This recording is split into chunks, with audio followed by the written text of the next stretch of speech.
Please, you think Trump is scared of jail? That place is full of mobsters and white supremacists. He'll walk into jail the way Norm walks into Cheers. The humor of Seth Meyers exposes the reality. Without a doubt, the best company for Trump may be behind bars. When it comes to making light of Trump and his followers, Seth is skilled at throwing blows that might make people cry or laugh in different moments. For illustration, consider Rudy Giuliani, another person who resembles Trump. He is frequently perceived as little more than a Trump clone, and for good reason. Noel Dunphy expanded on her earlier public accusations in a lawsuit, claiming to have worked as Rudy Giuliani's business development director and public relations consultant from 2019 to 2021. The New York lawsuit is 70 pages long and makes extensive charges against Giuliani. Giuliani, like Trump, vigorously refuted the allegations through a spokeswoman for his attorney who had earlier claimed that Dunphy was never employed by Giuliani. Moreover, Trump claims that he has never met Stormy Daniels. However, let's put everything aside for the moment and listen to how Seth's jokes demolished Giuliani. According to new bankruptcy court filings, Rudy Giuliani agreed to stick to a $43,000 budget each month, which includes $425 for personal care products. I'm sorry, this is the good stuff? It looks like his personal care budget is whatever Pennzoil costs. You might be able to predict who the comedian will prey on next.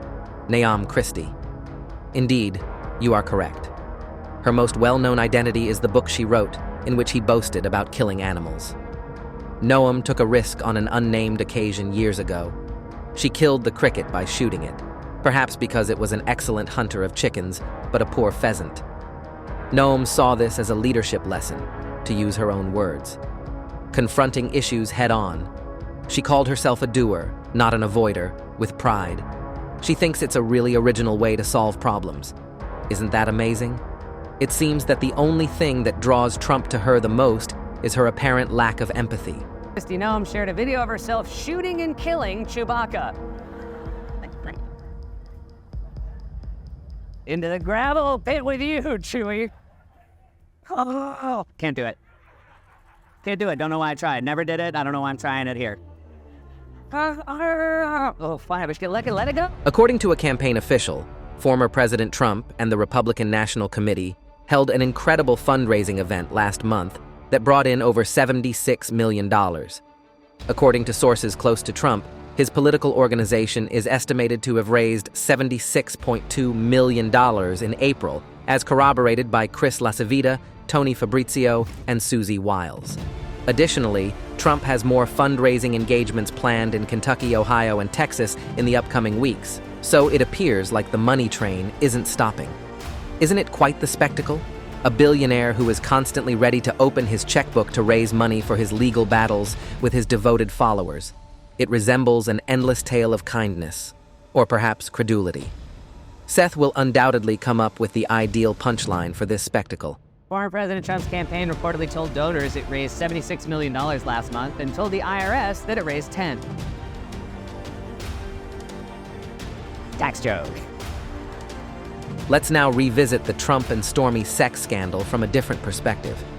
Daniels spoke extensively during her recent testimony regarding her meeting with Trump at a celebrity golf event held in Lake Tahoe, Nevada. She described how he was impolite and conceited when he invited her to supper in his hotel suite. They talk about her potential appearance on his reality show, The Apprentice. Prior to supposedly having a brief affair, something Trump angrily disputes ever occurring. Daniels said that when she first arrived at the hotel suite, Trump met her in silk or satin pajamas. However, she said that Trump changed into ordinary clothing at her request.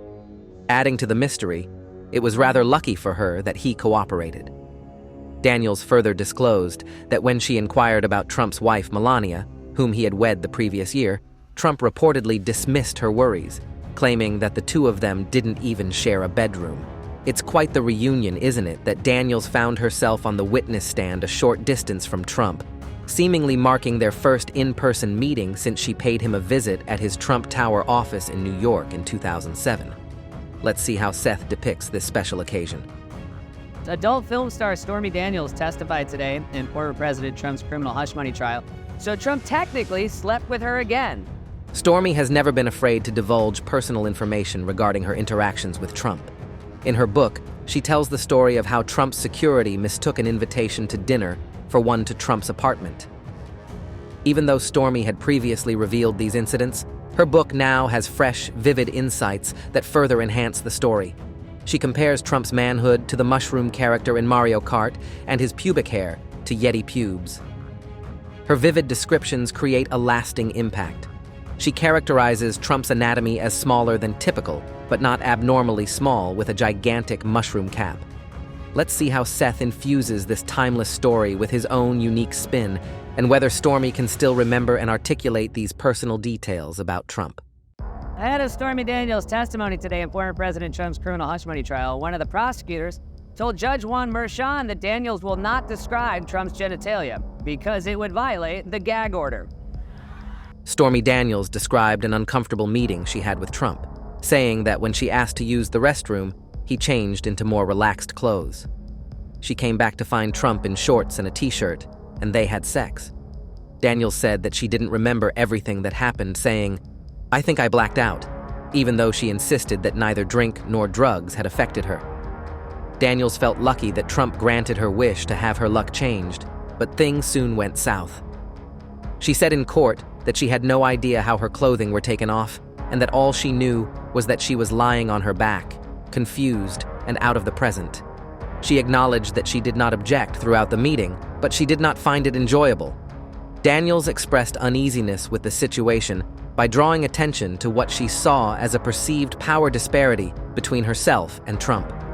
Despite his unfortunate experience, let's imagine how Trump, in Seth's words, might try to get in touch with her romantically following this meeting.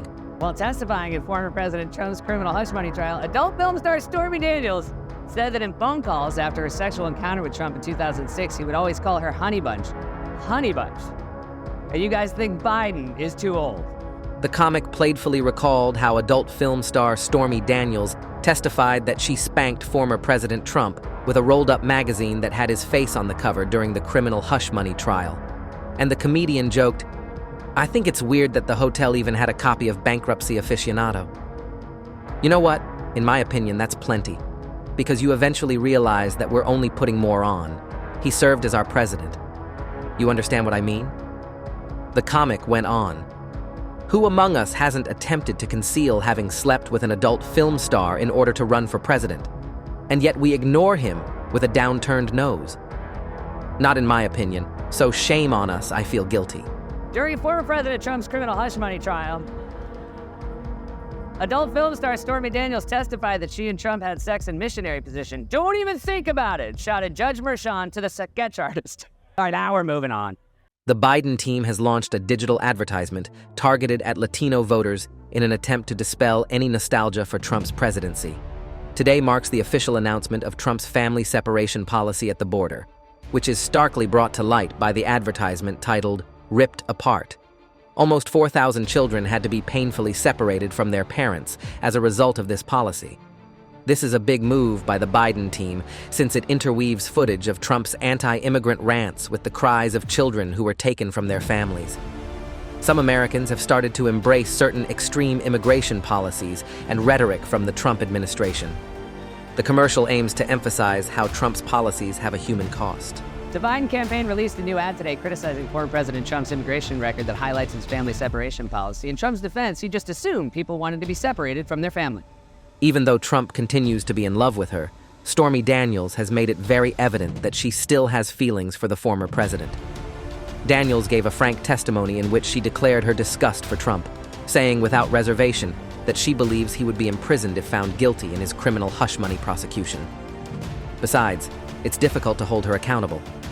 During cross-examination, Susan Nicholas, the attorney for Trump, didn't hold back when she questioned Daniels about her feelings toward the president and her desire to see him imprisoned.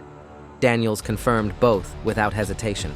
Stormy Daniels probably doesn't face Trump at all if she has animosity toward him, as Seth Meyers astutely pointed out. One of former President Trump's lawyers asked Stormy Daniels yesterday if she hates Trump. Daniels said, quote, "Yes." So, as it turns out, Trump does have a type. Although Noam's intention to kill the unidentified goat was similar to what she had done recently with Cricket the dog, things didn't quite work out the way she had hoped. The tough goat survived even after being dragged to a gravel pit and shot. Unfazed, Gnome went back to get another shell and completed the task. Switching to a lighthearted tone, former President Trump commented on Governor Kristi Noem's recent difficulties, stating that she had a difficult few days. Noem seems to have faced her fair share of difficulties lately, and the comic chuckled. Like she needs a hole in her dog, she needs more negative publicity.